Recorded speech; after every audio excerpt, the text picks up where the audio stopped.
झी5 वर संपूर्ण episode free मध्ये पाहण्यासाठी खाली दिलेल्या लिंक वर क्लिक करा।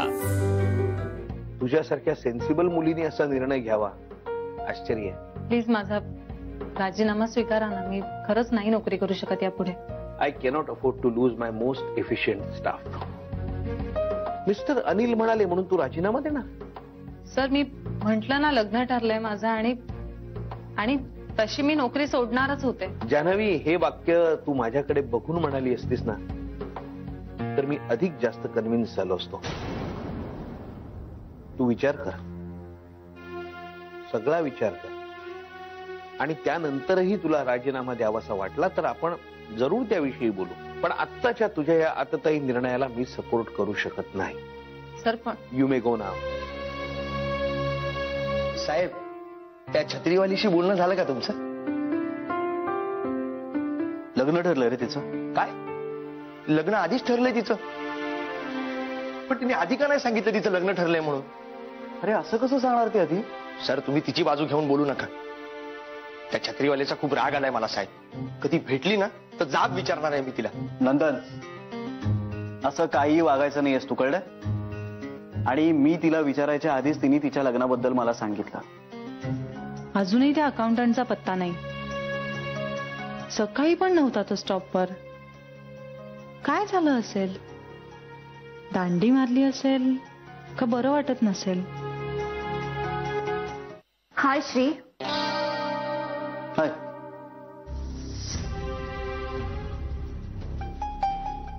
बसायला नाही सांगणार मला? माझी निघायची वेळ झाली।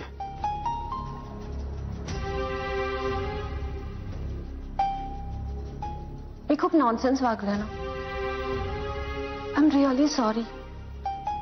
It's okay. मी आज फक्त तुझी माफी मागायला आली आहे। मला खूप पश्चाताप होतोय माझ्या वागण्याचा। चुका शेवटी माणसाकडनंच होतात नाही का? तुला आता पश्चाताप झालाय ना? हो, I am sorry. So it's all right. मलाच कळत नाहीये मी असं का, किती स्टुपिड वागले मी। Punish me if you want. It's okay Sayli. तुझ्या तोंडून सायली ऐकायला कसलं सॉलिड वाटतंय।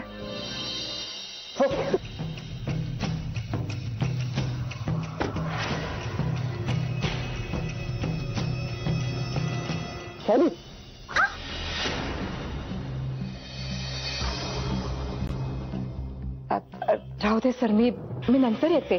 नाही नाही नाही, या ना तुम्ही प्लीज। मिसेस शिवदेव खरंच या। श्री, मी निघू please? Please. And thank you so much for everything. मी काय म्हणते, लग्नाच्या आधी बाबांचं ऑपरेशन झालेलं बरं? नाही, अहो विश्वासाचा प्रश्न नाहीये। हो, विश्वास तुमच्यावर नाही ठेवणार तर आणखी कोणावर?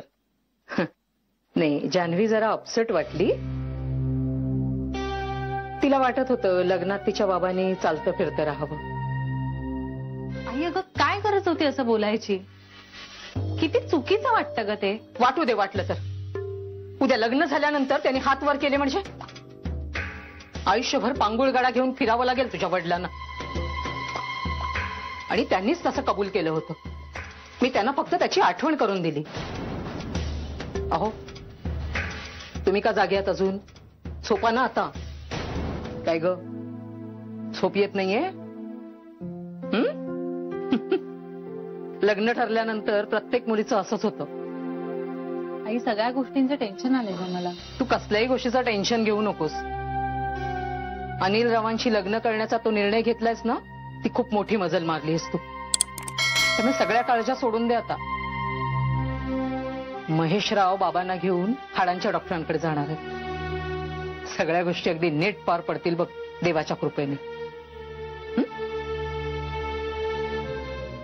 अजून का जागत बसलायस? झोप नाही येते। डोक्याला तेल लावून देऊ? नको। मग दूध पितोस का? मोठी आई, अगं आत्ताच प्यालो मी, आईनेच दिलं होतं। जास्त जागरण करू नकोस रे बाळा। डोंट वरी, मला झोप आली की झोपेन मी। जा, झोप शांतपणे। मी झोपते, पण तू लवकर झोप हा।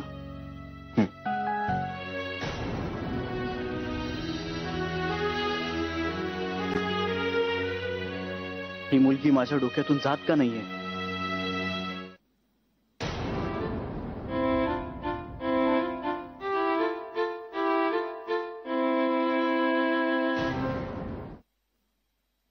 छोटी आई, इतक्या रात्री कुठे हळू बोल ना. कुठे गेली होतीस? तू इतक्या रात्री इथे काय करतोयस? मी माझं काम करतोय इथे. हा, व्हेरी गुड. श्री, तू काम कर. हा, मन लावून काम करायचं, कामात लक्ष ठेव. चल. छोटी आई, कुठे गेली होतीस? मी ते हे आपलं मी विसरले, लक्षात राहत नाही ना माझ्या. हा, बर, बाहेर जाताना कोणाला काही सांगितलं? घरी कुणाला सांगू नकोस. म्हणजे मी कुणाला सांगितलं नाहीये, तूही कुणाला सांगू नकोस. हा, का? का म्हणजे श्री, तू तुझ्या छोट्या आईचं नाही ऐकणार. छोटी आई, काय झालंय? कुठे गेली होतीस? आईना काही सांगू नकोस प्लीज, नाहीतर कच्च फाडून खातील रे मला. श्री, मी पण माणूस आहे ना. ठीक आहे, नाही सांगणार मी. पण मला सांग ना, कुठे गेली होतीस? मी सांगेन ना श्री, मी सगळं सांगेन. काय झालंय नक्की? असा अचानक यायचा का बंद झाला? हा,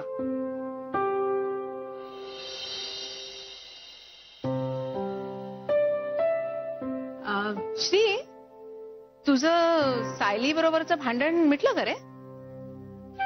हो. तुम्हाला कसं कळलं? कळलं आम्हाला. आम्ही ना तुझ्या भोवती हेर ठेवलेत सगळीकडे.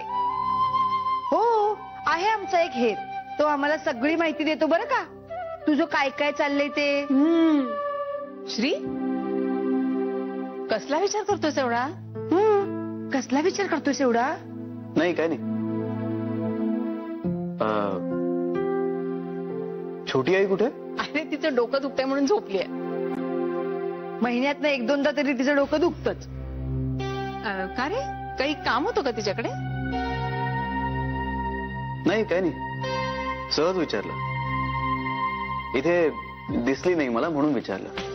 मी कुणाला सांगू नकोस. म्हणजे मी कुणाला सांगितलं नाहीये, तूही कुणाला सांगू नकोस.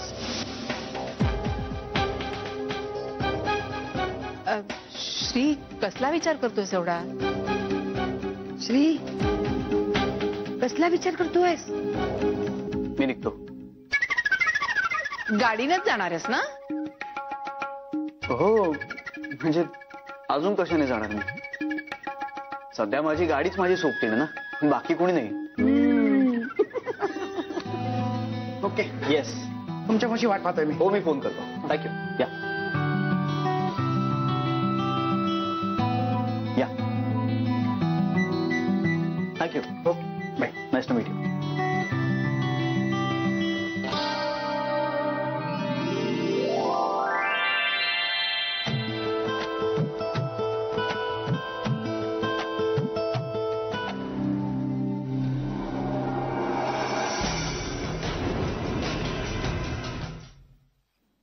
R you serious Janhvi?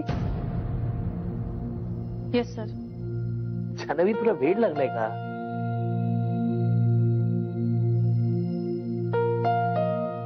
एक काम कर, तू बस शांतपणे, मी तुझ्यासाठी चहा मागवतो. नको चहा मला सर. बरं, बसशील तरी?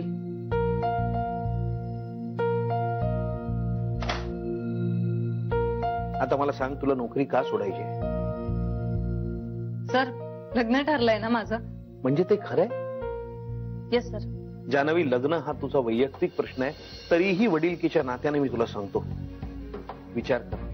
हे बघ, वय हा मुद्दा आहेच, पण स्वभाव हाही महत्वाचा मुद्दा आहे. लग्न म्हणजे केवळ सप्तपदी आणि गळ्यात मंगळसूत्र घालणं नव्हे, तर ती आयुष्यभराची कमिटमेंट असते, एकमेकांना सांभाळून घेण्याची, एकमेकांवर प्रेम करण्याची.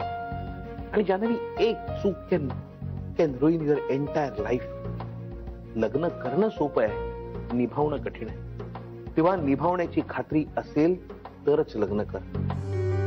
झी5 वर संपूर्ण एपिसोड फ्री मध्ये पाहण्यासाठी खाली दिलेल्या लिंक वर क्लिक करा.